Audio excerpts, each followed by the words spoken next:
Hello everyone, myself Devkant Sharma, Associate Professor Chaudhary Devilal College of Pharmacy, Zagatri.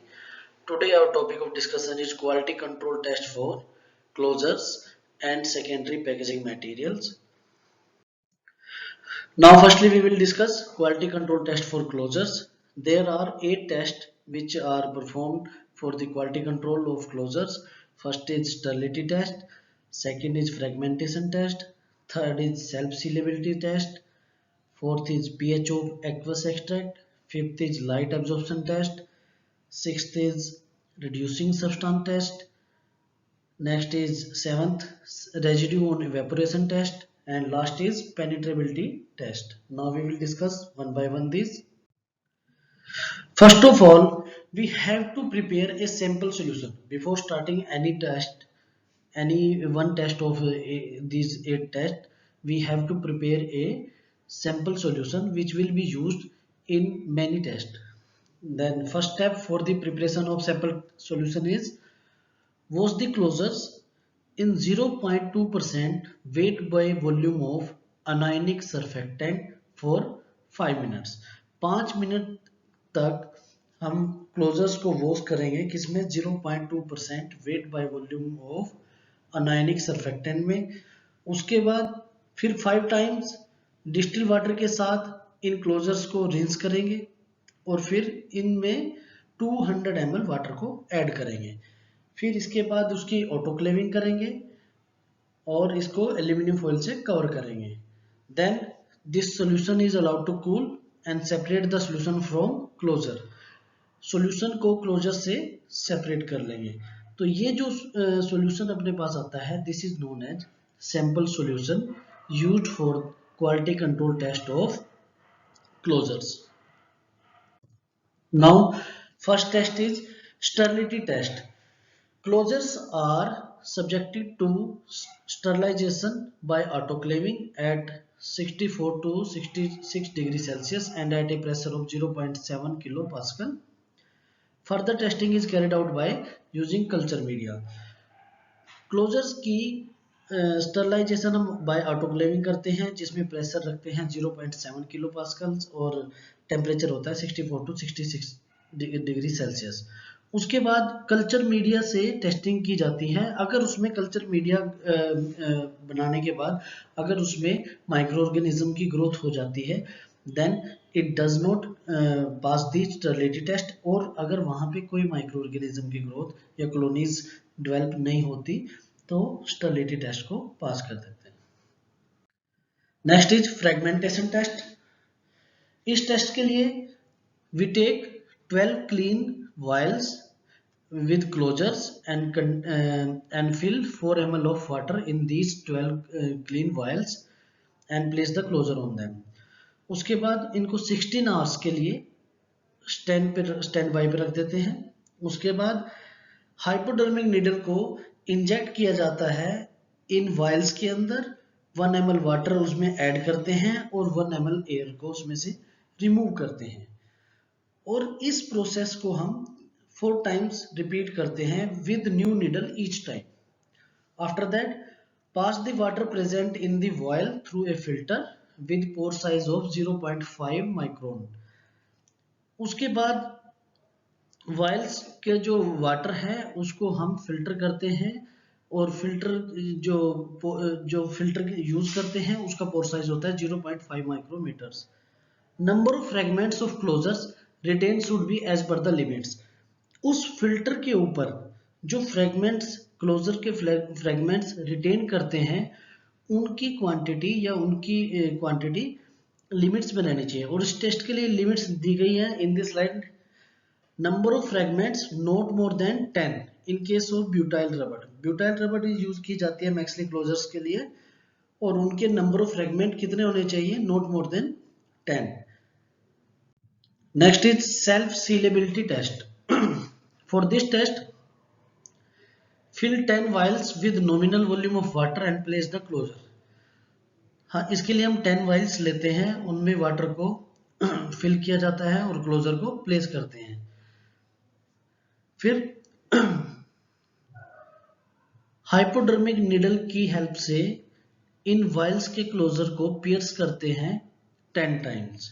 फिर इन वाइल्स को 0.1% weight by volume solution of methylene blue में immerse करते हैं under pressure, और इन containers को 30 minutes के लिए इस मिथाइलिन ब्लू सॉल्यूशन के अंदर ही रखा जाता है।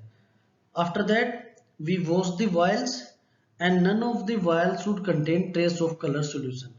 उसके बाद वाइल्स को वॉश करते हैं और किसी भी वाइल के अंदर कोई भी कलर नहीं जाना चाहिए। अगर ऐसा है तो it pass the self sealability test. Next, pH of aqueous extract test. इसके लिए हम 20 ml सैंपल सॉल्यूशन लेते हैं, वो वाला सैंपल सॉल्यूशन जो हमने सबसे पहले प्रिपेयर किया है, और उसमें 0.1 ml ब्रोमोथाइमोल ब्लू को ऐड करते हैं। उसके बाद इसकी टाइट्रेशन करते हैं सोडियम हाइड्रोक्साइड के साथ। कब तक करते हैं? Till colour change from blue to yellow. और कितनी वॉल्यूम NaOH की यूज की गई है उसको हम मेजर करते हैं, और जो वॉल्यूम इसकी यूज की जाती है that should be in the limits. Now limits volume of NaOH not more then 0.3 ml, and if HCl is used then it should be not more than 0.8 ml. Next, light absorption test. This test must be done within 4 hours of preparing the sample solution. जैसे ही हम sample solution को prepare करते हैं उसके 4 hours के अंदर हमें ये टेस्ट परफॉर्म कर लेना है, और इसमें हम फिल्टर करते हैं और एब्जॉर्बेंस को मेजर करते हैं at 220 nanometer to 360 nanometer. After that blank test किया जाता है जो बिना क्लोजर्स के सॉल्यूशन उसमें लिया जाता है, और दोनों की एब्जॉर्बेंस का difference that must be not more than 2। अगर लिमिट्स में आता है then it passes the test, otherwise it fail the test. Next is reducing substance test. For this we have to take two sample solution. In one sample solution we add 1 molar sulfuric acid. In another sample solution we add 0.02 molar potassium permanganate. We boil this we mix these solutions and boil this combined solution for 3 minutes and cool it. After that we add 1 gram of potassium iodide in this solution.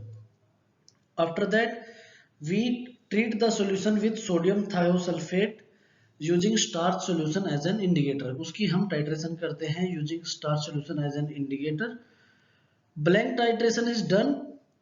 उसके बाद हम blank titration करते हैं, और दोनों में difference sample and blank में जो वॉल्यूम का डिफरेंस है that should be not more than 0.7 ml। Means sodium thiosulphate की जो वॉल्यूम यूज की जाती है दोनों का जो डिफरेंस है that should be not more than 0.7 ml। Next, residue on evaporation. Evaporation test करते हैं, उसके बाद कितने रेजिड्यू रहते हैं। इसके लिए हम 50 ml सैंपल सॉल्यूशन लेते हैं जो हमने ऑलरेडी प्रिपेयर किया हुआ है, उसको हम 105 डिग्री सेल्सियस टेम्परेचर पे इवेपोरेशन करते हैं, और after that residue obtain that should be not more then 4 mg। बाद में जो रेजिड्यू हमें मिलता है उनकी क्वांटिटी 4 mg से ज़्यादा नहीं होनी चाहिए। Last is penetrability test. ये टेस्ट पियर्सिंग मशीन पे परफॉर्म किया जाता है, और इसमें हम देखते हैं कि एक हाइपोडर्मिक नीडल को किसी क्लोजर से पेनिट्रेट करने के लिए कितने फोर्स की रिक्वायरमेंट होती है। अगर एक अनडिजायरेबल फोर्स की हमें रिक्वायरमेंट है किसी नीडल को किसी क्लोजर से पियर्स करने के लिए, तो it can cause undesirable hardness of the closure. Next, quality control test for secondary packaging material. Secondary packaging material क्या होते हैं? जो भी हमारे कार्टन होते हैं that are the secondary packaging materials. Then first test is compression. Compression test हम किस लिए करते हैं कि कार्टन में कितनी स्ट्रेंथ है और कितनी degree of protection it can provide to the preparation. Next is carton opening force.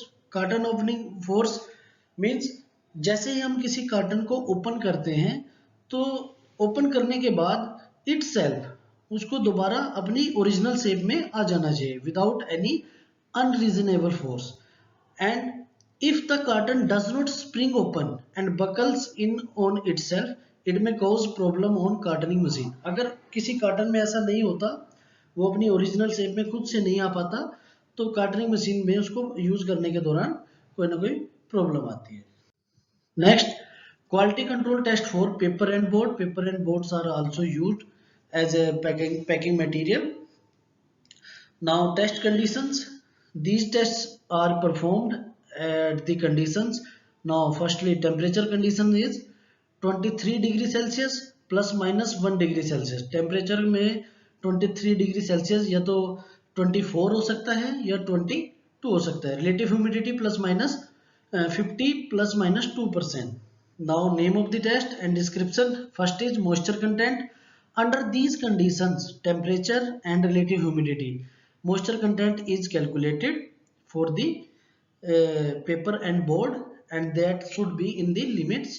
Next is folding endurance. इस टेस्ट के लिए हम क्या करते हैं, किसी भी टेस्ट पीस को, किसी भी पेपर को फोल्ड करते हैं और कब तक करते हैं, जब तक कि वो रैप्चर ना हो जाए, इसे बोलते हैं folding endurance test. Next is air permeability. किसी भी पेपर में एयर परमेबिलिटी टेस्ट को इसलिए यूज किया जाता है क्योंकि वैक्यूम पिकिंग मशीन का यूज किया जाता है और ऑन अप्लाइंग वैक्यूम ऐसा ना हो कि वहां पे पेपर पिकअप होने के बजाय फ्लिप हो जाए। That's why we use air permeability test. Next is tensile strength. Tensile strength इसलिए ये टेस्ट किया जाता है कि कितनी फोर्स हम per unit width of A paper or board पे लगा सकते हैं और वो कितनी फोर्स को विथस्टैंड कर सकता है टूटने से पहले। Next is tear strength.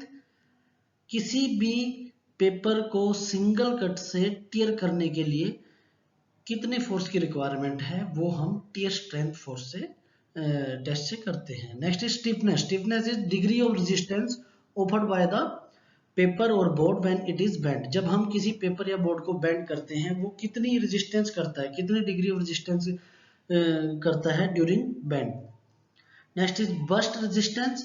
Bast resistance में हम किसी भी कार्टन पे प्रेशर को अप्लाई करते हैं from right angle and also hydraulic pressure is also applied to the diaphragm and bulging it until test pierce burst, जब तक कि वो बस्ट ना हो जाए। That is known as burst resistance test. So these were the test for quality control test for the paper and board. Thank you.